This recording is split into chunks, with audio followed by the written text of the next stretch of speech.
এবার মুখ্যমন্ত্রী মমতা বন্দ্যোপাধ্যায়ের নির্দেশে ভুতুড়ে ভোটার খুঁজতে নিজের অঞ্চলে বুথে বুথে গিয়ে ঘুরছেন শালইডাঙ্গা অঞ্চলের তৃণমূল কংগ্রেসের অঞ্চল সভাপতি আশরাফুল ইসলাম ও তার নেতৃত্বরা।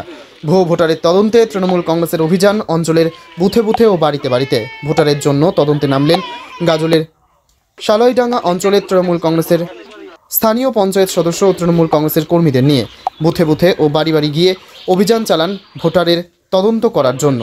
তারা ভোটার লিস্টের সঙ্গে নিয়ে বাড়িতে বাড়িতে গিয়ে ভোটার চেক করছেন। অনলাইনের মাধ্যমে তারা শালইডাঙ্গা অঞ্চলের বুথে বুথে ও বাড়িতে বাড়িতে যান। উপস্থিত ছিলেন শালইডাঙ্গা অঞ্চল তৃণমূল কংগ্রেসের সভাপতি আশরাফুল ইসলাম সহ সমস্ত বুথ সভাপতি ও পঞ্চায়েত সদস্যরা।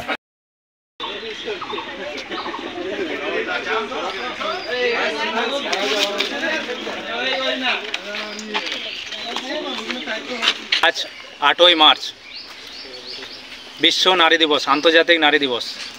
সারা বিশ্বের তথা পৃথিবীর সকল মহিলা এবং নারী জাতিদের প্রতি আজকে সবাইকে আমরা সালাম, শুভেচ্ছা, নমস্কার এবং অভিনন্দন জানাচ্ছি।